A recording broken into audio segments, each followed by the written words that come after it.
돈 빌려줬는데 연락도 안 되고 갚을 생각이 아예 없는 것 같아요. 법적으로 뭔가 할 수 있다는 건 알겠는데 어디서부터 시작해야 할지 모르겠어요. 변호사 없이 직접 할 수 있을까? 이런 상담을 많이 하곤 합니다. 혹시 이런 상황이시라면 오늘 이 영상으로 정확하게 답해 드리겠습니다. 통장 압류 생각보다 단순합니다. 먼저 핵심부터 말씀드리겠습니다. 법원에 딱 3가지만 제출하면 됩니다. 첫 번째, 집행력 있는 정본입니다. 말이 어렵죠? 쉽게 말하면 판결문이나 공정증서, 우리 공증, 지급명령 같은 서류를 법원 확인도장, 즉 집행문을 부여받는 것을 첫 번째 단계로 합니다. 쉽게 말하면 이 서류 강제 집행을 해도 좋다는 법원의 허가증이라고 보시면 됩니다.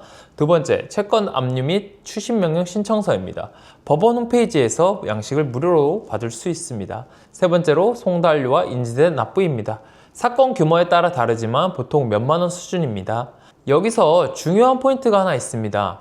법원이 채무자나 은행을 따로 부르거나 신문하지 않습니다. 또한 채무자에게 미리 통보가 가지도 않습니다. 결정문이 은행에 도달하는 순간 바로 압류 효력이 생기고 그 시점부터 은행은 채무자에게 돈을 내줄 수 없게 됩니다. 그럼 통장 압류는 변호사의 도움 없이 직접 할 수 있을까요? 라는 질문이 있을 수 있겠죠. 집행 권한이 이미 있거나 채무자, 거래은행을 알고 있다면 직접 하실 수 있습니다. 실제로 나홀로 신청하시는 분들이 적지 않습니다. 아까 말씀드렸듯이 집행 권한은 판결문, 공정증서, 지급명령과 같이 유효한 어떤 효력을 갖고 있는 문서입니다. 이것이 있으면 절반은 해결된 겁니다. 반면 이런 경우에는 반드시 전문가의 도움이 필요합니다. 소송부터 새롭게 시작해야 되는 경우, 지급명령을 했는데 채무자가 이의 신청을 하는 경우, 사회행위 취소 소송이 필요한 경우 등이죠. 나중에 얘기하겠지만 사회행위 취소란 채무자가 빚을 안 갚으려고 가족들의, 지인들의 명의로 재산을 몰래 넘겼을 때 이것을 원래대로 취소시켜버리는 소송이에요. 정리하자면 핵심 기준은 딱 하나입니다. 집행 권한이 이미 있느냐입니다. 그럼 통장 압류할 때 채무자의 통장이 어느 은행인지 모르면 압류를 못하게 되는 걸까요? 결론은 그렇지 않습니다. 재산조회 신청을 하면 법원이 금융기관에 직접 조회를 해줍니다. 다만 순서가 있겠죠? 바로 재산조회를 신청할 수는 없습니다. 재산명시 절차를 먼저 거쳐야 합니다. 재산명시란 법원이 채무자에게 본인 재산 목록을 법원에 나와서 직접 신고하라고 명령하는 절차입니다. 채무자가 이를 거부하거나 재산이 부족한 경우 비로소 재산조회 신청이 가능합니다. 금감원의 금융정보조회 시스템을 이용하면 주요 금융기관 전체를 한 번에 조회할 수도 있고요.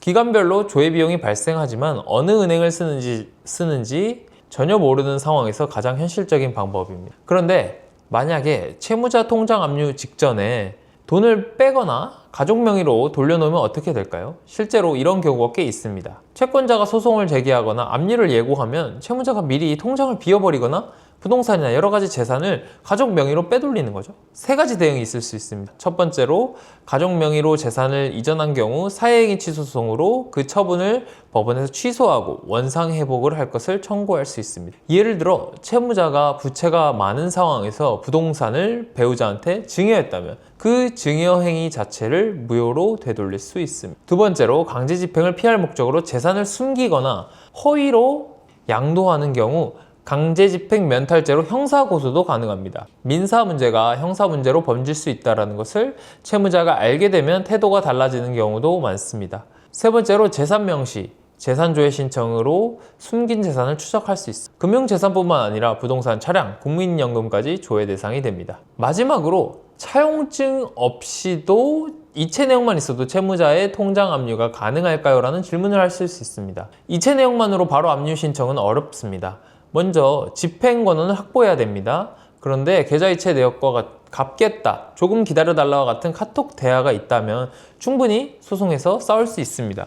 법원은 이런 메시지를 채무를 인정한 증거로 보고 있죠. 이를 바탕으로 지급명령 신청 또는 소액사건 소송을 통해서 집행 권한을 먼저 확보한 뒤에 압류를 이어가시면 됩니다.